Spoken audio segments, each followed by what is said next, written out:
네, 오늘 저희가 교독한 본문 중심으로 하나님은 악을 어떻게 다루시는가라는 제목으로 함께 말씀 나누겠습니다. 필립 얀시, 너무나 유명한 현존하는 미국의 크리스천 작가입니다. 많은 책을 썼는데 그 중에 한 권인 하나님 당신께 실망했습니다 라는 책에서 우리 중에 실망이라는 내리막길을 면제받은 사람은 아무도 없다라고 말합니다. 신앙의 여정에서 누구에게나 하나님에 대해 실망하는 순간이 찾아올 수 있습니다. 많은 경우 삶의 바탕엔 원인 모를 고통이 눈에 보이지 않게 깔려 있기도 합니다. 이분이 Why God? 왜 나에게 이런 일이? 이런 제목의 책에 하고 있는 이야기.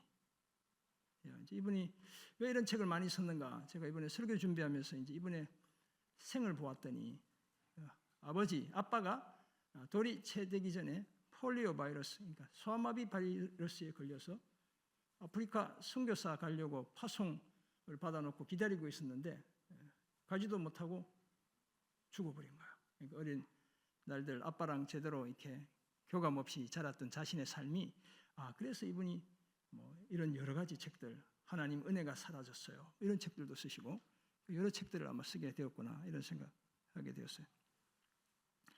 만약 그 고통이 나의 의지나 행동과는 전혀 상관없이 악에 의해 일방적으로 자행되는 고통이라면 실망감은 더욱 커지기 마련이죠. 무엇보다도 선하시고 전능하신 하나님의 존재와 능력을 의심하게 됩니다. 하나님이 정말 선하시고 전능하신 분이시라면 이럴 수는 없다고 생각하죠. 악을 수수방관하시는 듯한 하나님에 대한 의구심을 도저히 지울 수가 없습니다. 역사적으로 독일의 히틀러나 캄보디아의 폴포트, 그리고 검은 히틀러로 불렸던 우간다의 이디아민 등이 자행한 학살을 생각하면 우리는 선한 하나님은 과연 어디에 계신지를 묻게 됩니다. 우리나라의 경우에도 6.25 전쟁은 말할 것도 없고 오래전 이야기지만 삼풍백화점 붕괴, 이것도 사실 한 20몇 년밖에 되지 않은 일이죠. 세월호 참사, 우리 동네 곁에 있던 우리 자녀들이 무수하게 목숨을 잃은 사건이죠. 이태원 압사사고, 불과 얼마 되지 않았습니다. 지난 연말에 무안공항 비행기 충돌 사고, 최근에 영남 지방의 산불 등 무관 목숨을 앗아간 숱한 재난을 겪으며 하나님은 과연 선하시고 전능하신 분인지를 의심하게 됩니다. 산불을 생각하면 저희 고향 동네에서 일어난 일이기도 하지만 그곳에 목숨을 잃은 대부분의 사람들은 아마도 우리 어머니, 우리 아버지 평생을 농사지어 자녀들을 공부시키고 도회지로 보내고 여전히 그곳을 지키는 그분들이 불을 피하지 못해 대부분 목숨을 잃었다고 생각하니 이 선하신 하나님은 도대체 어디에 계신가? 라는 질문을 던지게 되죠. 그래서 리치 멀린스라는 미국의 복음송 가수는 Hard to get, 가까이 하기는 너무 힘들어 라는 노래를 불렀습니다. 그 노래의 가사가 이런, 제가 노래를 여러 번 들으면서 그 가사를 따라 내용을 음미하고 그래서 가사를 한번 번역해 봤어요. 하늘에 계신 당신은 땅 위에 사는 우리의 기도를 들으실 수 있나요?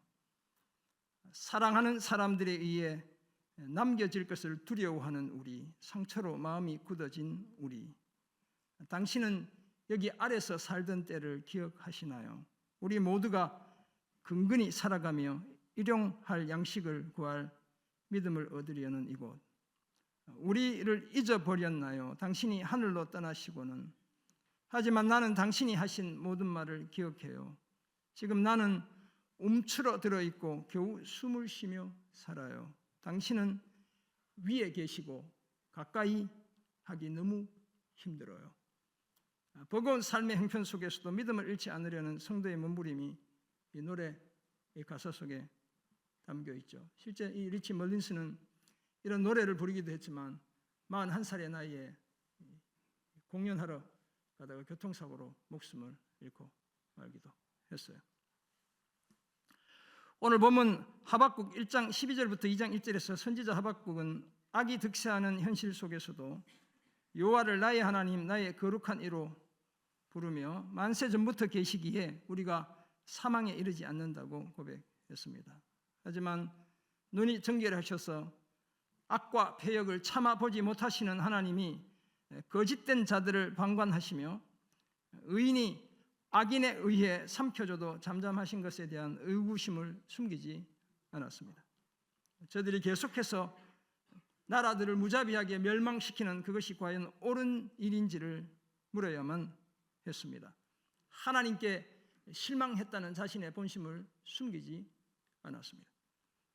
의구심이 도무지 해소되지 않아 자신이 파수꾼이나 초병처럼 파수하는 곳에 서며 성로에 서서 여호와께서 자신에게 무엇이라 말씀하실는지, 어떻게 대답하실는지 기다리고 바라보겠다고 다짐했습니다. 이런 내용을 전하는 오늘 본문을 통해 우리는 하나님과 악에 대해 다음 같은 세 가지 사실을 함께 생각하고 은혜 나누려 합니다. 첫째는 하나님은 악을 결코 용납하시지 않습니다. 성경이 그 사실을 말씀하고 있다는 것을 말씀을 따라 찾아보겠습니다. 둘째, 때로 악이 하나님의 도구로 사용됩니다. 성경의 역사는 그 사실도 함께 말해주고 있습니다. 그리고 끝으로 결국 악은 소멸되고 맙니다. 우리 성경이 분명히 이 사실을 증언하고 있습니다.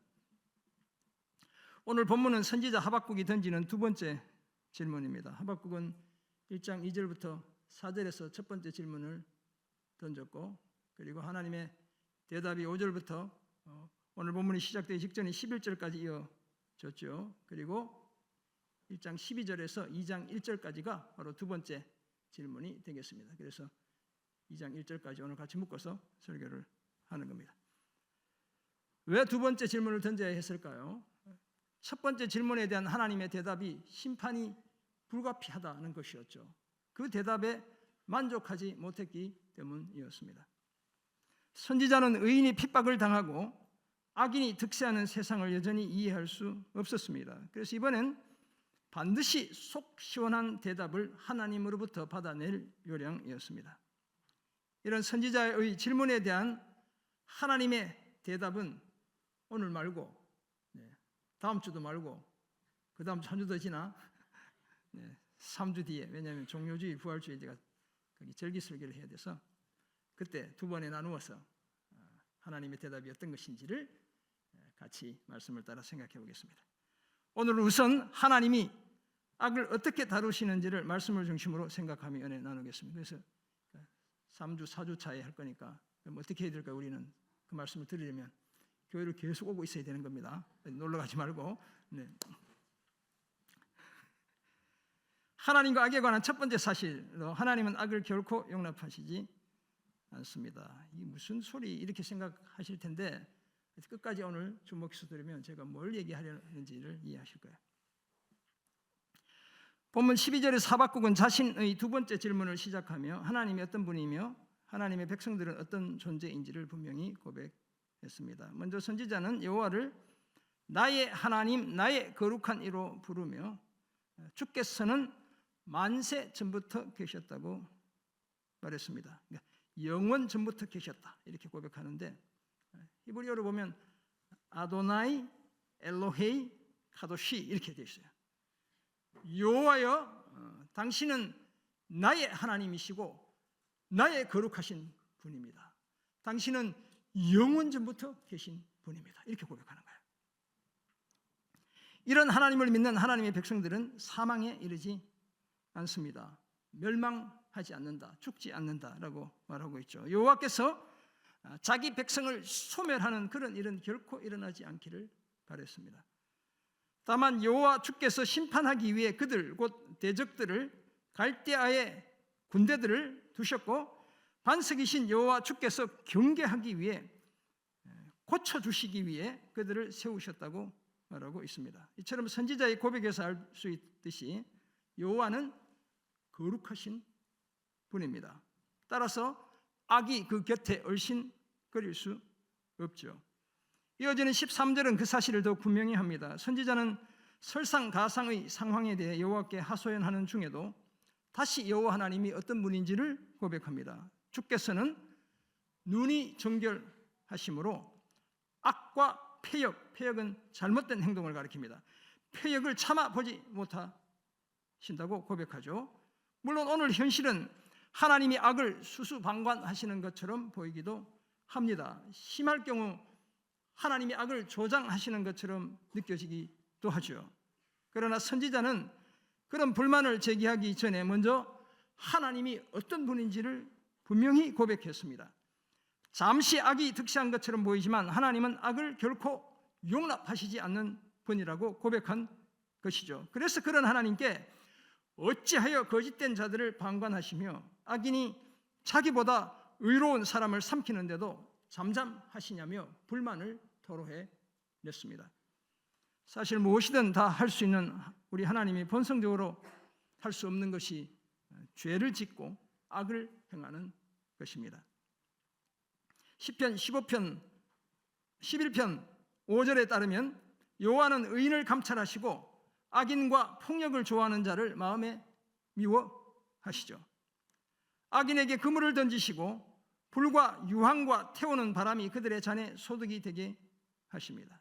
34편 15절 보면 여호와의 눈은 의인을 향하시고 그의 귀는 그들의 부르짖음에 기울이십니다. 여호와의 얼굴은 악을 행하는 자를 향하사 그들의 자취를 땅에서 끊으려 하십니다. 이처럼 우리 하나님은 악을 결코 용납하시지 않습니다. 사랑하는 성도 여러분, 거룩하신 하나님은 악을 제거하기 위해 자신의 외아들을 십자가에서 죽게 하셨습니다. 예수님의 십자가는 하나님이 악을 결코 용납하시지 않는다는 가장 확실한 증거입니다. 사실 악의 시작은 자유의지를 가진 사람들의 선택 때문이었습니다. 따라서 악이 빚어내는 부조리에 대해 결코 하나님을 탓할 수 없습니다. 물론 우리가 당한 불행이 너무 가혹하다고, 너무 부당하다고, 너무 억울하다고 항변할 수 있습니다. 하지만 오늘 우리 역시 세상의 죄와 악이 빚어낸 삶의 불행에 대한 책임으로부터 완전히 자유롭진 못합니다. 물론 우리는 나치의 유대인 학살이나 폴포트의 킬링 필드나 스탈린의 반대자 숙청이나 세월호 참사와 같은 인재를 직접 빚어내진 않았습니다. 하지만 그런 우리가 오늘 누군가에게는 죽음과도 같은 일을 행하고 있을지도 모른다는 사실을 기억해야 합니다. 그러므로 우리 주변에 무수히 존재하는 악과 부조리에 탓해야 한다면 그 대상은 하나님이 아니라 우리이고 나 자신인 것입니다. 우리 하나님은 악을 조장하시는 분도 좋아하시는 분도 결코 아닙니다. 하나님과 악은 원래부터 같이 설 수 없는 것이죠. 그럼에도 악을 여전히 용납하시는 것은 악을 자행하는 저와 여러분을, 우리 인간을 너무 사랑하시기 때문입니다. 그렇다면 악한 현실을 살며 하나님을 탓할 것이 아니라 내 안팎에 있는 악을 경계하고 멀리하는 그런 우리가 되어야 할 줄 믿습니다. 하나님은 악을 결코 용납하시지 않는다는 분명한 사실을 기억하고 악으로부터 더욱 멀어지는 그런 우리가 되기를 주의 이름으로 축원합니다. 아멘. 하나님과 악에 관해 발견한 두 번째 사실로 때로 악이 하나님의 도구로 사용됩니다. 악과는 거리가 먼 하나님이 악을 도구로 사용하신다는 이 사실은 모순이죠. 그래서 좀 어려운 용어로 악시모론이다 이렇게 이야기합니다. 제가 좋아하는 제가 있던 지역 프리스코에 있는 큰 교회 목사님 이름이 갑자기 생각나요. 찰스 윈들, 척 스윈들 목사님이 아주 좋아하는 악시모론이라는, 이 성경에는 너무너무 이런 것들이 많아요. 모순되는 것인데 그 속에 진리가 투영되어 있는 것들이 많단 말이에요. 그런데 성경을 보면 하나님은 자주 악을 자신의 도구로 사용하십니다. 심지어 자신의 아들을 십자가에서 죽게 하실 때도 주님이 그렇게 하신 것이죠. 오늘 본문 12절에 따르면 하나님은 그들 곧 갈대아 사람들 바벨론의 군대들을 심판하시기 위해 두셨고 경계하시기 위해 비뚤어진 것을 바로 고치기 위해 그들을 세우셨다고 말씀하고 있습니다. 여호와께서 악의 화신과도 같은 갈대아 사람들을 자기 백성들을 심판하시고 고치기 위한 도구로 사용하신 겁니다. 심판과 징계의 도구로 강포하고 무법한 바벨론을 사용하셨습니다. 우리는 이와 유사한 사실을 이사야서에서도 발견할 수 있습니다. 여호와께서는 극악무도한 아수르를 자신의 진노의 막대기로, 그 손의 몽둥이는 자신의 분노로 삼으셨습니다. 이제 역사학자들이 고대 강대국 중에 이 아수르가 가장 잔인한 제국이었다 이렇게 말하기도 해요. 아수르를 보내셔서 경건하지 않은 나라를 치게 하시고 그에게 명령하셔서 여호와를 노하게 한 백성을 쳐서 탈취하며 노략하게 하시고 또 그들이 길거리에 진흙같이 짓밟히게 하셨다는 거예요. 아수르라는 큰 악을 다른 악들을 물리치는 도구로 하나님이 사용하고 계신 겁니다. 소위 오랑캐로 오랑캐를 물리치는 이제이를 하나님이 하고 계시다 이렇게 말할 수 있습니다. 한편 욥기에서는 욥을 시험하는 일에 악이 등장하죠. 하나님은 사단에게 하나님의 종 욥처럼 온전하고 정직하고 하나님을 경외하고 악에서 떠난 자가 세상에 없다며 욥을 자랑하셨습니다. 그래서 사단이 하나님의 허락을 받아 욥을 시험하게 되었습니다. 첫 번째 시험에서는 자식과 재산을 다 잃어버리게 했죠. 두 번째 시험에서는 온몸에 종기가 나게 만들었습니다. 이처럼 욥에 대한 사단의 시험은 하나님의 허용적 의지 속에서 일어난 일이다 이렇게 이해할 수 있습니다. 신약 성경에 이르면 심지어 하나님은 가룟 유다의 배신을 통해 자신의 아들을 십자가에 못 박히게 하십니다. 누가복음 22장 3절을 보면 유다에겐 무엇이 들어갔다고요? 사탄이 들어갔다고 말씀하고 있습니다. 악을 도구로 사용하셔서 인류 구원이라는 하나님의 계획을 성취해가고 계신 겁니다. 사랑하는 성도 여러분, 이처럼 때로는 악이 하나님의 도구로 사용됩니다. 악한 나라나 백성들을 심판하는 일에서뿐만 아니라 하나님의 사람을 시험하는 일에도, 심지어 예수님도 사단에게 광야에서 시험을 받으셨죠. 그리고 하나님의 구원을 성취하는 일에도 악이 사용됩니다. 그래서 악시 모론인 겁니다. 모순인 거예요. 그렇다고 해서 우리는 악의 원인이 하나님이라고 말할 수는 없습니다. 하나님이 악을 좋아하신다고는 더더욱 말할 수 없지요. 다만 하나님은 자신의 분명한 목적하에 악을 도구로 사용하실 뿐입니다. 악은 하나님보다 더 큰 능력을 발휘할 수 없고 하나님 몰래 자신의 일을 벌일 수가 없습니다. 악이 비록 지금 세상에서 왕노릇하고 있지만 결국 온 우주보다 크신 하나님의 손안에 있을 뿐인 줄 믿습니다. 분명한 것은 우리는 결코 악한 도구가 되지 않아야 한다는 바로 이 사실입니다. 우리가 굳이 악한 일을 자행하며 누군가를 심판하는 도구가 되어야 할 이유가 결코 없습니다. 욥을 시험하는 그 일에 내가 사용되어야 할 이유는 없죠. 하나님의 아들을 십자가에 못 박는 그 일에 우리가 가룟 유다처럼 이용되어야 할 이유는 더더욱 없습니다. 오히려 그렇게 되지 않도록 늘 주의하고 경계해야 마땅합니다. 악이 심판의 도구로 다가오기 전에, 내가 악한 자가 되어 심판의 도구로 사용되기 전에 하나님을 제대로 믿고 더욱 순종하며 살아야 될 줄 믿습니다. 욥처럼 항상 온전하고 정직하고 여호와를 경외하며 악에서 떠난 삶을 힘쓰는 그런 우리가 되어야 할 줄 믿습니다. 악이 하나님의 도구로 사용되긴 하지만 우리는 악에서 더욱 멀어지는 삶을 힘쓰는 그런 저와 여러분 되기를 주의 이름으로 축원합니다. 아멘. 하나님과 악에 관해 발견한 마지막 사실입니다. 결국 악은 소멸되고 맙니다. 이것이 우리가 가진 믿음이고 소망이에요. 하박국 선지자는 계속해서 주께서 어찌하여 사람을 바다의 고기 같게 하시며 다스리는 자 없는 벌레 같게 하셨냐고 하소연했습니다. 이제 바다의 고기는 바다의 물고기를 가리키는 피쉬를 가리키죠. 대적이 하나님의 백성들을 바다의 물고기를 다루듯 이제 벌레는 바닷가를 기어다니는 생물을 가리킨다 이렇게 보시면 되겠습니다. 뭐 개도 있을 수 있고, 저 어패류도 있을 수 있고 이렇게 여러 가지. 네. 왔어요 드디어. 네, 제가 염려했던 게 왔는데 아직은 괜찮아요. 네, 뭔가 급한 일이 있을 거예요. 네, 분명히.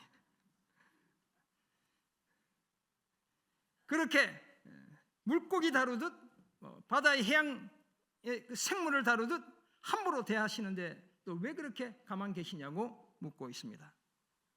그 모습을 15절이 기록하고 있는데 그가 낚시로 모든 낚으며 낚아 올리는 단어가 사용되고 있어요. 그물로 잡으며, 이것은 그물로 쭉 끌어들이는 표현이에요. 토망으로 모으고, 모을 수 있는 건 다 모은다는 거예요. 그리고는 기뻐하고 즐거워한다고 말합니다. 이처럼 바벨론은 아예 하나님의 백성들의 씨를 말리려고 작정하며 달려드는 자들이에요. 그래서 하나님의 백성들의 파멸을 한없이 기뻐하고 즐거워한다는 겁니다. 그들이 그물에 제사하고 토망 앞에 분향한 이유는 그것들을 힘입어 소득이 풍부하고 먹을 것이 풍성하게 되기 때문이래요. 저들은 자신들이 하나님의 도구로 잠시 쓰임받고 있다는 사실을 망각한 채 자신들의 힘을 믿고 날뛰는 그런 자들이죠. 힘과 재물을 우상으로 삼는 탐욕의 무리들입니다. 그 탐욕은 끝이 없고, 그래서 자신들을 심판의 도구로 삼아주신 여호와 하나님이 아니라 엉뚱하게도 그물과 토망을 예배하는 겁니다. 돈과 권력을 신봉하는 이 시대의 사람들과 비슷하죠. 선지자는 이런 바벨론이 그물을 떨고는 계속해서 여러 나라를 무자비하게 멸망시키는 것 과연 옳은 일인지를 여호와께 물어야만 했습니다. 저들을 이대로 내버려 두셔도 정말 괜찮은지를 물었습니다. 자기 민족의 죄악과 불의를 위해 고민하던 선지자가 이제 심판의 도구로 쓰임받던 바벨론의 강포와 저들의 형통함 때문에 고민하게 된 것입니다. 이런 일에 대해 하나님께서 더 이상은 침묵하시지 않도록 요청했죠. 그래서 2장 1절, 내가 파수하는 곳에 서며 성루에 서리라. 그가 내게 무엇이라 말씀하실는지 기다리고 바라보며 나의 질문에 대하여 어떻게 대답하실는지 보리라고 말하고 있습니다. 악이 형통한 것에 대한 자신의 모든 궁금증을 여호와께서 속 시원하게 대답해 주실 때까지 목이 빠지도록 기다리겠다고 다짐하고 있는 겁니다. 사실 인생의 칠흑 같은 어둠이 갑자기 들이닥치면 그 어둠이 하염없이 계속될 것만 같습니다. 그 어둠에 내가 완전히 질식당하거나 삼켜질 것만 같은 생각이 들기도 하죠. 하지만 밤이 지나면 새벽이 반드시 오듯이 우리 인생의 어둠도 반드시 사라집니다. 왜냐하면 기다리는 우리 곁에 영원한 빛이신 주님이 다가오시기 때문입니다. 악의 화신들이었던 히틀러도 폴포트도 이디 아민도 스탈린도 다 역사 속으로 사라졌습니다. 힘없는 우크라이나 백성들을 괴롭히는 저 러시아의 푸틴도 머지않아 악한 이름을 남긴 채 역사 속으로 사라질 줄 믿습니다. 네, 감사합니다. 왜 많이 해주셨어. 얼마나 억울할까요? 제가 우크라이나 여러 번 출장 갔는데 거기 신음하는 제가 갔던 지역들이 다 전쟁이 나가지고 러시아에 뺏겼어요. 얼마나 억울할까 그런 생각이 들어요. 얼마나 많은 사람들이 목숨을 잃었을까 이런 생각이 들어요. 계시록은 사망과 음부도 불못에 던져지고 이것을 둘째 사망 곧 불못이라 칭하고 있죠. 두려워하는 자들, 믿지 아니하는 자들, 흉악한 자들, 살인자들, 음행하는 자들, 점술가들, 우상 숭배자들과 거짓말하는 모든 자들은 불과 유황으로 타는 못에 던져져 둘째 사망을 겪고 마는 겁니다. 이처럼 성경은 결국 악이 소멸한다고 분명하게 말씀하고 있습니다. 사랑하는 성도 여러분, 우리는 하나님께서 우리의 마지막 원수인 죽음을 멸하실 때가 반드시 온다고 분명히 믿습니다. 그때가 되면 하나님께서 선에서 악을, 생명에서 죽음을 완전히 분리 제거해 주시고 우리의 몸을 거룩하게 다시 살려내실 줄 믿습니다. 이것이 보라 내가 만물을 새롭게 하노라는 선언과 함께 도래할 하나님의 영원한 해결 방법입니다. 사실 어떤 의미에서 우리에게 있는 것은 꺾이지 않는 불굴의 소망뿐입니다. 하나님의 아들 예수님의 죽음과 부활은 하나님께서 온 세상을 위해 무엇을 행하실지를 보여주는 한 줄기 희망의 빛입니다. 세상에 존재하는 악의 문제에 대한 우리의 유일한 소망은 하나님의 근원적이고 전격적인 역사의 개입인 것입니다. 그러므로 우리는 큰 그림을 가지신 하나님을 신뢰하며 작은 그림을 살펴보고 온갖 불신앙의 증거에도 불구하고 끝까지 믿음을 붙들어야 될 줄 믿습니다. 그리고는 하나님과 하나님의 대답을 인내하며 기다려야 합니다. 때로는 하나님께서 충분히 대답하실 시간적 여유도 드려야 합니다. 하박국처럼 하나님이 말씀하실 때를 기다려야 그 대답을 들을 수 있습니다. 하나님께 하소연하는 것과 마찬가지로 하나님의 대답을 기다리는 것 또한 믿음의 행위인 줄 믿습니다. 정말 하나님을 신뢰한다면 조급하게 굴지 말고 쉽게 포기하지 말고 하나님이 말씀하시고 역사하실 때를 기다려야 될 줄 믿습니다. 그때 우리는 악과 거짓이 완전히 소멸되는 모습을 반드시 보게 될 줄 믿습니다. 이 분명한 사실을 기억하고 악에게 지지 말고 선으로 악을 이기는 삶을 늘 힘쓰는 그런 우리가 되기를 주의 이름으로 축원합니다. 아멘. 오늘도 세 가지를 생각해 보았습니다. 어떻게 이렇게 설교를 풀어내야 할까 고민하다가 이렇게 세 가지 정리를 해보았어요. 하나님은 악을 용납하시지 않고 때로 악이 하나님의 도구로 사용되지만 결국 악은 소멸되고 만다는 사실을 성경이 말씀하고 있음을 오늘 본문을 중심으로 해서 생각해 보았습니다. 이런 사실을 알게 된 우리는 이제 어떻게 살아야 할까요? 첫째는 하나님을 신뢰해야 합니다. 악한 현실에 놓인 선지자는 자신의 의구심을 쉽게 가라앉히지 못했습니다. 왜냐하면 지금 현실은 달라진 게 하나도 없기 때문에 그래요. 그래서 거듭 악과 거짓이 이렇게 득세하는데도 하나님은 왜 잠잠하시냐며 불만을 토로했습니다. 하지만 그러는 중에도 먼저 하나님 여호와를 자신의 하나님으로 거룩하신 분으로 고백했죠. 뿐만 아니라 우리 하나님을 눈이 정결하신 분, 악을 참아보지 못하시는 분으로 고백하기도 했습니다. 그리고는 그 하나님이 어떻게 자신의 질문에 대답하실는지 기다리며 바라보겠다고 말했습니다. 그것도 마치 새벽을 기다리는 파수꾼처럼 전장에서 전해지는 승리의 소식을 기다리는 초병처럼 그렇게 기다리겠다고 다짐했습니다. 하나님이 마침내 대답하시고 악의 문제 해결해 주실 줄 믿었기 때문입니다. 그러므로 오늘 우리의 기다림도 하나님을 신뢰하는 기다림이어야 될 줄 믿습니다. 가장 강력한 악인 사탄과 죽음마저 소멸하시는 선하시고 전능하신 그 하나님을 신뢰하는 기다림이어야 될 줄 믿습니다. 회복과 승리를 주실 영원하신 하나님을 신뢰하며 소망의 인내 이어가는 그런 우리가 되기를 주의 이름으로 부탁드립니다. 아멘. 두 번째 적용점은 연대의식을 가져야 합니다. 영적인 연대의식을 가져야 한다 이렇게 말씀드립니다. 고통에 대한 실험을 위해 한 대학교에서 지원자를 모집했습니다. 실험 방법은 얼음같이 차가운 물속에 최대한 발을 오래 담그고 있는 그것이었습니다. 제가 청년사회 갈 때 키르기즈스탄에 청년들 데리고 3번 단기 선교 다녀왔는데 거기는 해발이 다 기본적으로 높은 데예요. 그래서 가면 여름에 가도 높은 산에서 녹은 눈들이 이렇게 골짜기로 모여서 흘러내리는 겨울이 얼마나 차가운지 몰라요. 그래서 이제 다들 양말 벗고 이렇게 오래 담그기.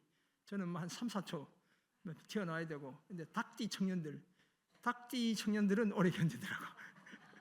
네. 그 생각이 났어요. 제가 설교 준비하면서 그때 오래 견딘 청년들이 생각났어요.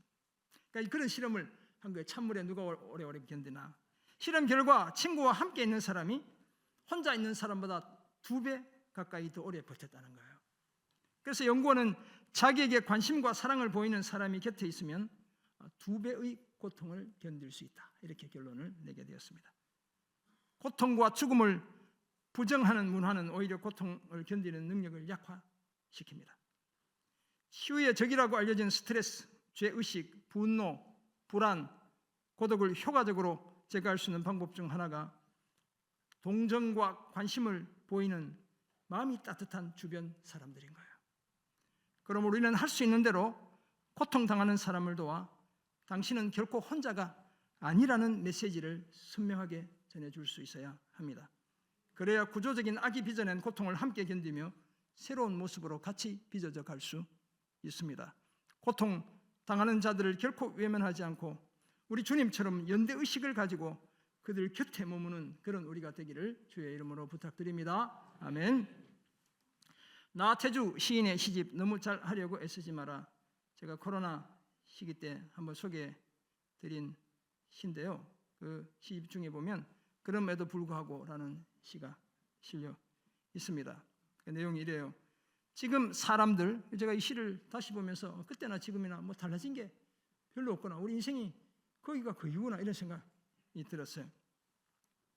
지금 사람들 너나 없이 살기 힘들다. 코로나 때보다 더 힘들다고 얘기하는 분들도 지금 계셔요. 지쳤다, 고달프다, 심지어 화가 난다고까지 말을 한다. 가끔씩 화도 나시는 분 계시죠? 그렇지만 이 대목에서도 우리가 기댈 말과 부탁할 마음은 그럼에도 불구하고 우리는 밥을 먹어야 하고 잠을 자야 하고 일을 해야 하고, 그럼에도 불구하고 우리는 아낌없이 사랑해야 하고 조금은 더 참아낼 줄 알아야 한다. 무엇보다도 소망의 끈을 놓치지 말아야 한다. 기다림의 까치발을 내리지 말아야 한다. 그것이 날마다 아침이 오는 까닭이고 봄과 가을 사계절이 있는 까닭이고 어린 것들이 우리와 함께하는 이유이다. 시인은 고통이 휩쓸고 지나간 시간은 어떻게 보면 닿지 못한 시간이라고 말합니다. 그럼에도 불구하고 삶은 계속되어야 하고 소망의 끈은 놓치지 말아야 합니다. 우리의 기다림의 까치발 결코 내리지 않아야 합니다. 더구나 선하시고 전능하신 하나님 앞에서라면 우리는 더욱 그러해야 합니다. 사랑하는 성도 여러분, 악이 만들어낸 삶의 부조리는 세상 끝날까지 우리 곁을 떠나지 않습니다. 제가 분명히 예언할 수 있어요. 우리가 주님 앞에 가는 그날까지 이 세상 이 악이 만들어낸 이 부조리, 불이 우리 곁을 떠나지 않습니다. 어쩌면 내가 만들어내는 주범이 되기도 해요. 악한 자들은 지금도 세계 도처에서 활보하며 자신의 위력을 과시합니다. 하지만 분명한 것은 우리 하나님은 결코 악을 용납하시지 않습니다. 물론 하나님은 때로 악을 자신의 도구로 사용하시기도 하시죠. 그렇지만 결국 악은 완전히 소멸되고 맙니다. 그러므로 우리는 악이 빚어낸 삶의 부조리와 고통 속에서도 하나님을 신뢰하며 영적 연대의식을 더욱 강화해야 될 줄 믿습니다. 이런 사실을 기억하고 오늘 이후로 선한 데는 지혜롭고 악한 데는 미련한 삶을 더욱 힘쓰는 성도의 복된 삶을 살아내는 그런 우리가 되기를 주의 이름으로 축원합니다. 아멘. 기도하겠습니다. 사랑의 주님, 오늘 주신 귀한 말씀을 기억합니다. 여전히 우리 삶에 놓인 무거운 짐들, 주님 버거운 형편들 때문에 신음하고 고통하며 하나님을 찾는 우리를 기억해 주시고 오늘 이 말씀이 위로가 되게 하시고 마침내 악을 완전히 소멸해 주시는 그 주님의 간섭하심 기대하고 불굴의 소망 속에 믿음으로 신뢰하며 하나님 기다리며 살아가는 귀한 성도들 에게 은혜 내려 주옵소서. 역사 속에 하나님이 친히 간섭하셔서 하나님의 살아계심과 역사의 주인이심을 분명히 나타내 보여 주옵소서. 감사드리며 예수님의 이름으로 기도드립니다. 아멘.